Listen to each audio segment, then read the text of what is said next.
नेहरू की कहानी के पहले एपिसोड में हमने बात की उनके परिवार की, मोतीलाल नेहरू की, उनके पिता की, कश्मीर से लेकर दिल्ली आने, दिल्ली से आगरा, आगरे से कानपुर, कानपुर से इलाहाबाद तक की इस परिवार की यात्रा की, व्हाट्सएप पे फैली कहानियों की, उनकी सच्चाई की और नेहरू के जन्म की।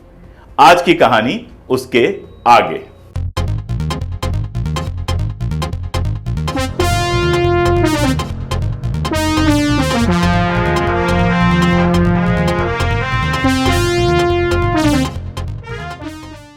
मोतीलाल नेहरू धीरे धीरे इलाहाबाद के और देश के बेहद प्रतिष्ठित वकील बनते जा रहे थे। पैसे रुपए की कोई कमी नहीं थी और उस जमाने में इतने अच्छे स्कूल्स होते नहीं थे, तो शुरुआती जो पढ़ाई हुई वो घर पे पढ़ाने की कोशिश हुई। हालांकि लोकल जो स्कूल था एक इलाहाबाद का सेंट मैरी स्कूल, वहां पर उनको और उनके भाई श्रीधर को, भाई मतलब उनके बड़े चाचा के लड़के श्रीधर को एक साथ भेजा गया पढ़ने के लिए। इसके साथ साथ घर पर संस्कृत की शिक्षा के लिए पंडित गंगाधर झा को लगाया गया।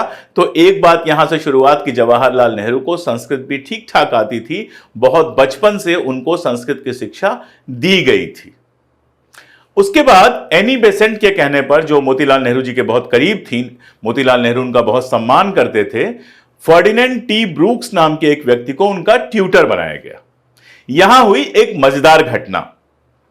थियोसॉफिकल सोसाइटी से जुड़ी थी एनी बेसेंट और फर्डिनेंड टी ब्रूक्स जो थे वो भी थियोसॉफिकल सोसाइटी से जुड़े हुए थे।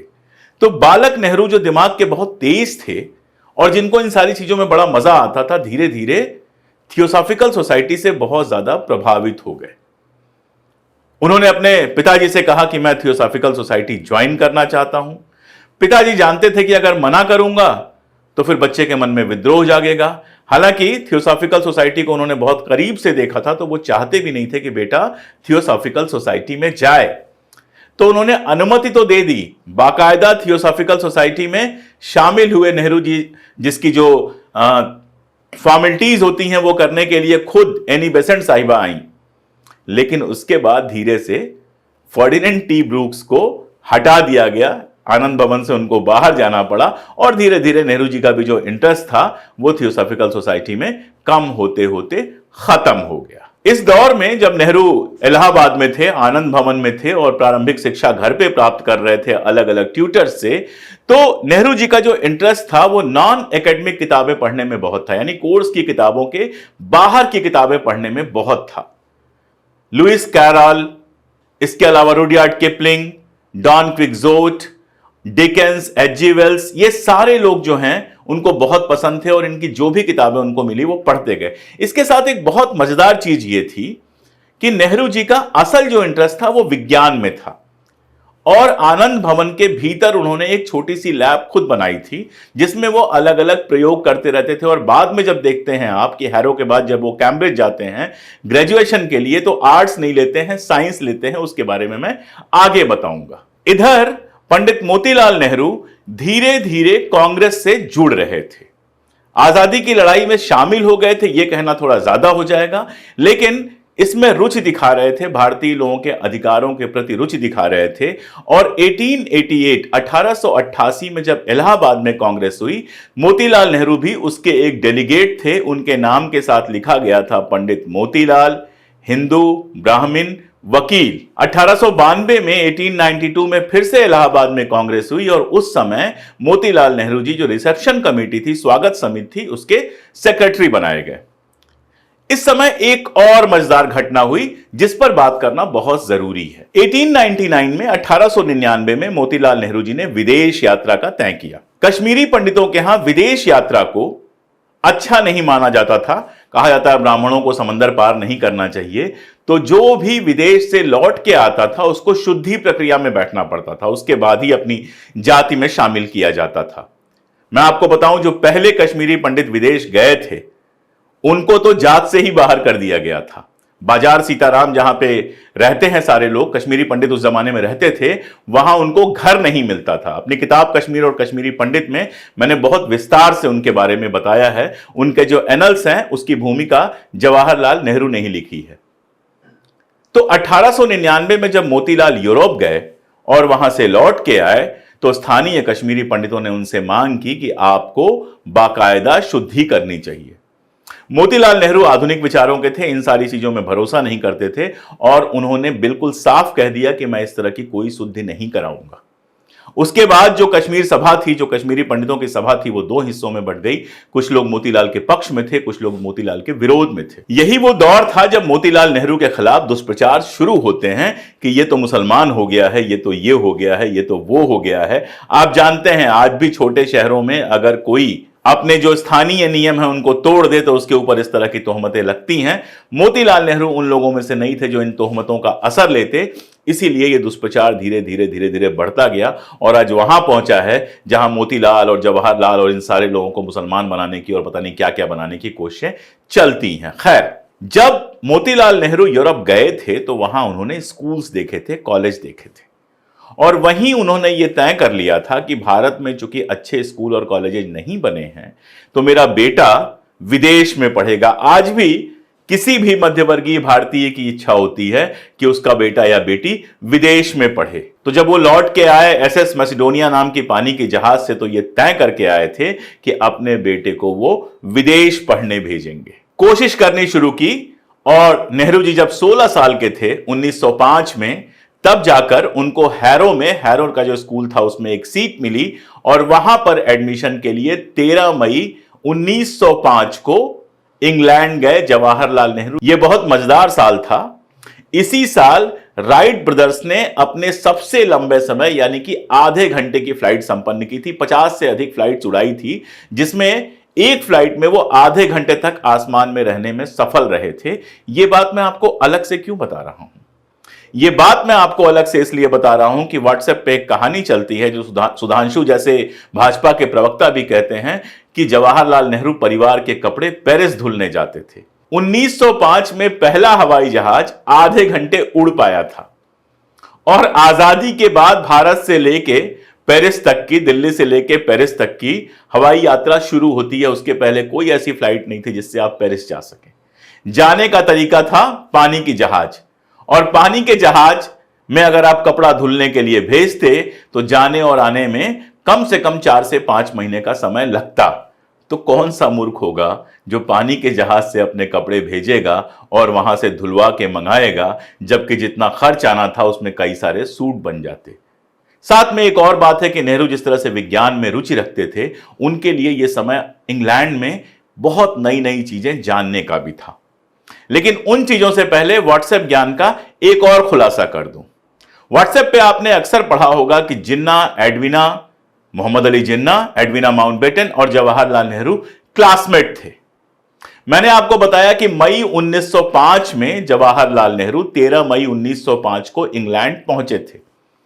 अब जिन्ना के बारे में मैं आपको बता दूं कि 1892 में 1892 में अप्रेंटिस बनकर वो लंदन गए थे। वहां उन्होंने नौकरी छोड़ी और फिर लॉ में एडमिशन लिया और 1895 में उनकी लॉ जब कंप्लीट हुई तो वो सबसे कम उम्र के भारतीय वकील थे। यानी 1895 में जिन्ना वहां से लौट आए थे और 1905 में नेहरू जाते हैं। तो इन दोनों के साथ पढ़ने की तो कोई संभावना बनती नहीं है। अब बचती हैं एडविना माउंटबेटन।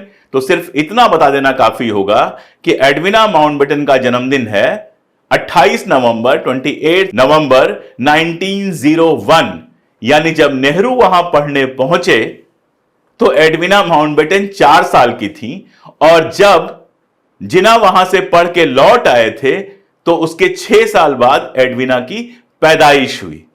तो आप सोचिए कि व्हाट्सएप पे क्या क्या चलता है। इस कहानी में मेरी कोशिश यह होगी कि नेहरू की जिंदगी के साथ साथ व्हाट्सएप के जो किस्से हैं उनका भी खुलासा मैं करता चलूं। लेकिन 1905 एक और दृष्टि से बेहद महत्वपूर्ण था। जापान रूस युद्ध हुआ था और जापान उसमें जीता था। जब लंदन जा रहे थे, वो पोत से उतरने के बाद ट्रेन से लंदन जा रहे थे, तो अखबार में जवाहरलाल नेहरू को यह खबर मिली और वो बेहद खुश हुए क्योंकि एशिया के एक देश ने यूरोप के एक देश को हराया था। तो आप समझ सकते हैं कि एक गुलाम देश का लड़का, जिस देश को यूरोप के एक देश ने गुलाम बनाया था, इंग्लैंड ने गुलाम बनाया था, वो इस बात पे खुश होता है कि यूरोप के एक दूसरे देश को एशिया के किसी देश ने हराया है। इसके अलावा साउथ अफ्रीका में उस समय बोर वार चल रहा था, बोर युद्ध चल रहा था, उसमें भी जवाहरलाल नेहरू बोर्स के पक्ष में थे। और इंग्लैंड जाने के साथ एक बड़ी बात यह हुई कि अखबार पढ़ना उनकी आदत बन गई, और इसी अखबार पढ़ने के क्रम में उनको बंग भंग आंदोलन के बारे में पता चला। अंग्रेज जो बंगाल को 2 हिस्सों में बांटना चाहते थे, उसके खिलाफ बिपिन चंद्र पाल और बाकी सारे लोग जो आंदोलन चला रहे थे, उसके बारे में पता चला, और जवाहरलाल नेहरू ये सब पढ़कर बहुत उत्साहित होते थे। वैसे हवाई जहाज की बात बताऊं तो साथ साथ यह भी आपको बताना पड़ेगा कि 1905-6 में ही कारें इंट्रोड्यूस होती हैं, नई कारें आती हैं लंदन में, और वो 20 मील पर घंटे की स्पीड से चलती थी। नेहरू उसको देखकर बहुत खुश होते हैं और अपने पिता को एक पत्र में लिखते हैं, कारों के बारे में बताते हैं और हवाई जहाज के बारे में बताते हैं। कहते हैं कि अगर हवाई जहाज का प्रयोग सक्सेसफुल हुआ तो बहुत जल्दी ऐसा हो सकता है कि मैं 2-4 दिन के लिए कभी बीच में घर आ सकूं। एक और आंदोलन चल रहा था वहां पर, सफरगेट मूवमेंट। सफरजेट मूवमेंट कहते हैं हम, जो महिलाएं अपने वोट राइट्स के लिए लड़ाई लड़ रही थी। असल में जब लोकतंत्र आया तो महिलाओं को वोट देने का अधिकार नहीं मिला, जिसके खिलाफ दुनिया भर में नारीवादियों ने सफरजेट आंदोलन चलाया। उस समय जब पहुंचे थे जवाहरलाल नेहरू तो लंदन में सफरजेट मूवमेंट बहुत तेजी से चल रहा था और वो उससे भी बहुत प्रभावित होते हैं। दोनों पिता पुत्र के बीच में लगातार बातचीत चलती है। फोन तो था नहीं उस जमाने में, मोबाइल को तो भूल जाइए, तो पत्र लिखना सबसे बड़ा साधन था। और पत्रों के साथ ये बड़ी अच्छी बात है कि पत्र सुरक्षित रखे जा सकते हैं।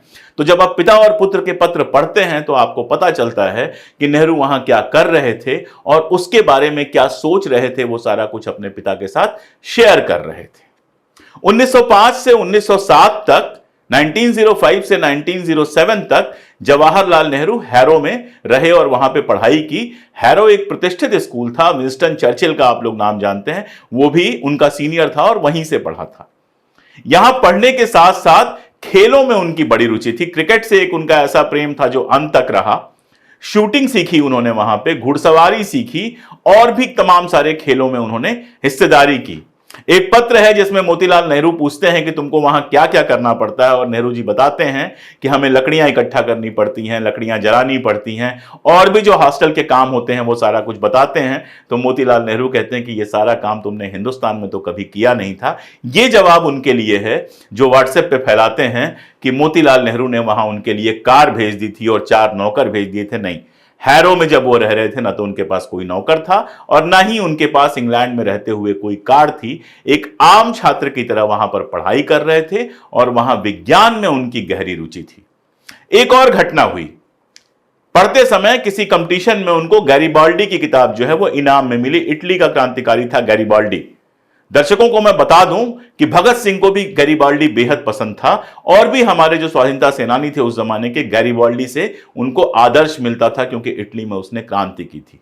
जवाहरलाल नेहरू भी गैरिबाल्डी से बेहद प्रभावित होते हैं और शुरुआती जवाहरलाल नेहरू और मोतीलाल नेहरू के पत्रों में आप देखते हैं कि अपने पिता का जो ज्यादा लिबरल अप्रोच है, नेहरू उससे सहमत नहीं मिलते हैं। नेहरू एक क्रांतिकारी की तरह बात करते हुए नजर आते हैं, जबकि पिता अपनी उम्र के हिसाब से उनको समझाने की कोशिश करते हैं। हैरो से उनका अलग तरह का प्रेम था। हालांकि हैरो में रहते हुए अपने पिता को बार बार वो लिखते हैं कि जिस तरह मैं सोचता हूं, जिस तरह के मैं काम करना चाहता हूं, उसके लिए हैरो बहुत छोटी जगह है। लेकिन जब हैरो उनको छोड़ना पड़ता है तो वो रोते भी हैं।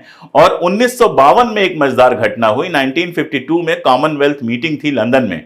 उस समय हैरो में नेहरू जी के सम्मान में एक डिनर आयोजित किया गया जिसमें विंस्टन चर्चिल भी आया था। वहां नेहरू, चर्चिल और बाकी लोगों ने मिलके वो गाना गाया जो हैरो में गाया जाता था। हैरो के बाद अक्टूबर 1907 में उन्होंने एडमिशन लिया कैम्ब्रिज के ट्रिनिटी कॉलेज में। और जैसा मैंने बताया, उन्होंने आर्ट्स नहीं लिया, उन्होंने जो ट्राइपोज लिया, 3 सब्जेक्ट का जो एक कॉम्बिनेशन लिया, वो थे केमिस्ट्री, जियोलॉजी और बॉटनी, यानी वो विज्ञान के छात्र थे। हालांकि उनकी रुचि बहुत ज्यादा थी पॉलिटिक्स में भी, इकोनॉमिक्स में भी, हिस्ट्री में भी। कीन्स को वो पढ़ रहे थे और उस जमाने में एच.जी. वेल्स को पढ़ रहे थे और जो कुछ वहां नया लिखा जा रहा था वो सारा कुछ पढ़ रहे थे। और वो इंग्लैंड के लिए एक तरह से नवजागरण के अगले फेज का टाइम था जिसमें बहुत सारे विद्वान सामने आ रहे थे और अपने अपने विषयों पर लिख रहे थे। जवाहरलाल नेहरू इन सबको बहुत करीब से फॉलो कर रहे। कैम्ब्रिज में जाके दुनिया थोड़ी बड़ी हुई। हिंदुस्तान के भी बहुत सारे लीडर्स वहां पे पहुंचते थे। एक मजलिस नाम का संगठन बनाया था भारतीय छात्रों ने, जिसमें वीकली मीटिंग्स होती थी और बाहर से कोई आता था बड़ा नेता भारत का तो उसका भाषण कराया जाता था। यहीं पर जवाहरलाल नेहरू ने पहली बार विपिन चंद्र पाल, जो लाल बाल पाल वाले हैं, गोखले और लाला लाजपत राय के भाषण सुने। और जहां विपिन चंद्र पाल से वो ज्यादा प्रभावित नहीं हुए, लाला लाजपत राय से वो बेहद प्रभावित हुए। ये सब करते हुए 1910 में उनको 1910 में उनको ऑनर्स की डिग्री मिली। अब आप पूछ सकते हैं वो कैसे स्टूडेंट थे, तो उसके लिए कहीं जाने की जरूरत नहीं है। नेहरू खुद लिखते हैं कि साल बीतते गए, परीक्षाएं होती रही, मुझे डिग्रियां मिलती रही, ना तो मैं बहुत तेज था और ना ही बहुत कमजोर था, पढ़ाई के अलावा मेरी दुनिया भर की रुचि थी, सब में मैं हिस्सा लेता था, लेकिन अच्छे नंबरों से पास होता रहा। अब जब ऑनर्स डिग्री मिल गई तो मोतीलाल नेहरू जी चाहते थे कि जवाहरलाल नेहरू आईसीएस में बैठे। इसके पीछे एक कहानी थी। आरसी दत्त, रोमेश चंद्र दत्त, जो बड़े इतिहासकार भी हैं और कांग्रेस के प्रेसिडेंट भी रहे, उनकी एक तस्वीर के नीचे मोतीलाल नेहरू ने एक बार लिखा था, future Jawaharlal Nehru. RC Dutt IAS होकर आए थे, तो उनमें अपने बेटे की छवि देख रहे थे। क्या क्या था उनमें? बड़े इतिहासकार, मतलब बड़े विद्वान, आईसीएस और कांग्रेस के बड़े नेता। हर पिता चाहता है कि उसका बेटा किसी प्रतिष्ठित व्यक्ति जैसा हो। तो आप भी यही चाहते होंगे कि अपने जीवन में वो सफल हो, आईएएस बने या बड़ा नेता बने या बड़ा पत्रकार बने। कोई भी अपने बच्चे को छोटा नहीं बनाना चाहता है। फिर वो तो मोतीलाल नेहरू थे जो अपनी मेहनत से उतने आगे पहले ही जा चुके थे। तो पिता ने कहा जवाहरलाल नेहरू से कि आईसीएस कर लो, लेकिन जवाहरलाल नेहरू का आईसीएस में कोई खास इंटरेस्ट था नहीं। एक बात और होती है, जो पहली पीढ़ी होती है ना, उसको कुछ हासिल कर लेने का अलग पागलपन होता है। जो रिफ्यूजी यहां पर आए, पाकिस्तान से जब विभाजन हुआ यहां पर आए, जो पहली दो पीढ़ियां थी, उन्होंने अपनी जान लगा दी कि यहां पर अपना घर बना लें, थोड़े पैसे कमा लें, थोड़ी स्थिति ठीक कर लें। लेकिन जो तीसरी पीढ़ी होती है वो थोड़ी आजाद हो जाती है, क्योंकि मां बाप पहले ही ये सब कर चुके होते हैं, तो अपने मन का काम कुछ कर पाती है। दूसरी बात यह थी कि आईसीएस अगर नेहरू जी बन जाते, जो मोतीलाल नेहरू को बाद में समझ में आया, तो इलाहाबाद तो पोस्टिंग होनी नहीं थी। तो एक तो आईसीएस बनने के बाद 1 साल और उनको वहां पर रहना पड़ता, जो वहां रहना पड़ता था ट्रेनिंग के लिए, और उसके बाद अगर इंडिया आ भी जाते तो अपने परिवार के साथ रह नहीं पाते। तो सब मिलाजुला के बाप और बेटा अलग अलग वजहों से ही सही इस बात पर राजी हो गए कि आईसीएस नहीं करना है, और तय यह किया कि पुश्तैनी काम किया जाए, लॉ की डिग्री लिया जाए। इधर नेहरू जी लगातार सोशलिज्म से प्रभावित हो रहे थे। George Bernard Shaw, John Maynard Keynes, ये लोग वहां पर बहुत ज्यादा एक्टिव थे। फेबियन सोशलिज्म इसको कहा जाता था। कीन्स को जो अर्थशास्त्र के विद्यार्थी हैं वो अच्छी तरह से जानते होंगे। जिस समय दुनिया भर में मंदी आई थी, मंदी से निकलने के लिए कीन्स ने एक सिद्धांत दिया था, जिसको मजाक में तो नहीं, आसान भाषा में कहा जाता है कि रात भर कुआं खुदवाओ और दिन भर कुआं भरवाओ। यानी अधिक से अधिक लोगों को रोजगार दो, उससे ही मंदी दूर हो सकती है। तो जो कि जवाहरलाल का बेहद इंटरेस्ट था साहित्य में भी, इतिहास में भी और अर्थशास्त्र में खास तौर पे, तो शाह और कीन्स से वो प्रभावित हुए। वहां जो फेबियन सोशलिस्ट थे उनके बीच में आना जाना शुरू हुआ। 1910 में तो वो आयरलैंड गए, जहां आयरलैंड की क्रांति को समझा और उससे बहुत प्रभावित हुए। और ये सब करते हुए इनर टेम्पल जो था वहां का, इनर टेम्पल से उन्होंने 1912 में लॉ की डिग्री ली, और लॉ की डिग्री लेने के बाद भारत लौट के आते हैं। इस पूरे वक्फे में 1905 से 1912, यानी स्कूल ज्वाइन करने से लेके और बार एट लॉ होने तक, वो सिर्फ 2 बार बीच में भारत थोड़े थोड़े दिनों के लिए आए थे। भारत में उनके लिए नई बात थी ये कि एक बहन तो उनके पास पहले से ही थी, स्वरूप, जिनका नाम बाद में हम लोग जानते हैं विजया लक्ष्मी पंडित के नाम से जाना गया, और दूसरी बहन कृष्णा जी पैदा हुई, कृष्णा नेहरू, जिनको बाद में कृष्णा हठी सिंह के नाम से जाना गया। नेहरू 14 नवंबर को पैदा हुए थे, और इसी बीच में 14 नवंबर को उनसे कोई 20 साल छोटा उनका भाई पैदा हुआ। बहुत खुश हुए, सारा कुछ बहुत अच्छा चल रहा था। पिता ने उसका नाम हीरालाल रखा, इस बात पर वो नाराज भी हुए, लेकिन यह नाराजगी का खत जब पिता तक पहुंचा, उसके पहले ही वो बच्चा मर चुका था। तो जीवन भर नेहरू अकेले भाई रह गए। लौट के आने के बाद दिसंबर 1912 में, जिसके बारे में बहुत कम जानकारी है लोगों के पास, आते ही वो लॉ की डिग्री लेके लौटते हैं और तुरंत दिसंबर 1912 में बिहार के बांकीपुर में कांग्रेस का एक अधिवेशन होता है। नेहरू उस अधिवेशन में शामिल होते हैं। वहां उनको बहुत लोग जानते नहीं थे, लेकिन चुपचाप बैठकर उन्होंने सुना और उसके बाद जो टिप्पणी की वो ज्यादा महत्वपूर्ण है। नेहरू लिखते हैं, it was very much a English knowing upper class affair. उन्होंने देखा कि लोग तो बड़े शानदार सूट कोट पहनकर टाई वाई लगाकर वहां पे आए हुए हैं, हिंदुस्तान का जो आम आदमी है उसके लिए वहां कोई जगह नहीं है। तो उन्होंने कहा कि ये जो कांग्रेस हुई है ये बेसिकली अंग्रेजी जानने वाले उच्च वर्ग के लोगों का अफेयर है। मैंने आपको बताया कि वो गरीबाल्डी को पढ़ चुके थे, आयरलैंड खुद जाके वहां की क्रांति देख चुके थे, तो उनको ये बात समझ में आ रही थी कि आम जनता को जोड़े बिना, आम जनता का संगठन बनाए बिना हिंदुस्तान में कोई बड़ा परिवर्तन नहीं हो सकता है। इसके साथ साथ गांधी जी ने दक्षिण अफ्रीका में जो सत्याग्रह चलाया था उसकी खबरें भी उनके पास पहुंची थी और वो उससे काफी प्रभावित हुए थे। 1912 में नेहरू लौट के आते हैं और 9 जनवरी 1915 को महात्मा गांधी अफ्रीका से फाइनली भारत लौटते हैं। इसके ठीक पहले 17 जून 1914 को 6 साल की सजा काटकर तिलक रिहा होते हैं और तिलक के रिहाई के थोड़े ही दिन बाद 19 फरवरी 1915 को गोपाल कृष्ण गोखले की मृत्यु हो जाती है। ये बड़े अजीब से संयोग थे। गोपाल कृष्ण गोखले और तिलक के बीच में कांग्रेस के भीतर एक पूरी लड़ाई चली है। वो लड़ाई कुछ इस तरह की थी कि गांधी जी एक बार अफ्रीका से बीच में लौट के आए और पुणे में कोई कार्यक्रम करना चाहते थे। वो तिलक के पास गए और उन्होंने कहा कि मैं चाहता हूं आप अध्यक्षता करें। तो तिलक ने कहा कि अगर मैं अध्यक्षता करूंगा तो गोखले की तरफ का कोई आदमी नहीं आएगा, गोखले अध्यक्षता करेंगे तो मेरी तरफ का कोई आदमी नहीं आएगा, तो अध्यक्षता किसी और से करा लीजिए ताकि सारे लोग आ सकें। ये मैंने इसलिए बताया कि इन लोगों के बीच में इस तरह का लगभग दुश्मनाना व्यवहार था कांग्रेस के अंदर। जहां तिलक गरम दल के नेता माने जाते थे वहीं गोखले नरम दल के नेता माने जाते थे। और गोखले की मृत्यु के बाद तिलक दोबारा कांग्रेस में शामिल होते हैं और एक बड़ी घटना होती है। 1916 में कांग्रेस और मुस्लिम लीग के बीच में एक समझौता होता है जिसको हम लोग लखनऊ पैक्ट कहते हैं। इसमें कांग्रेस इस बात से सहमत होती है कि मुसलमानों के लिए अलग से इलेक्टोरेट होगा, लेकिन साथ में इस बात पर लीग भी सहमत होती है कि जो सामान्य इलेक्टोरेट है उसमें मुस्लिम वोट नहीं देंगे। यह एक ऐतिहासिक घटना मानी जाती है जिसके बाद तिलक के ऊपर आरोप लगे थे। तो तिलक ने कहा था कि हमारी लड़ाई अंग्रेजों से अभी तक तिकोनी है, एक तरफ मुसलमान हैं, एक तरफ हिंदू हैं और सामने अंग्रेज हैं। ये जो हमारी लड़ाई अगर हिंदू और मुस्लिम मिल जाएंगे तो आमने सामने की हो पाएगी और तभी हम अंग्रेजों को इस लड़ाई में हरा पाएंगे। जवाहरलाल नेहरू इस खबर से काफी खुश होते हैं और इसी लखनऊ कांग्रेस में गांधी जी से उनकी पहली मुलाकात होती है।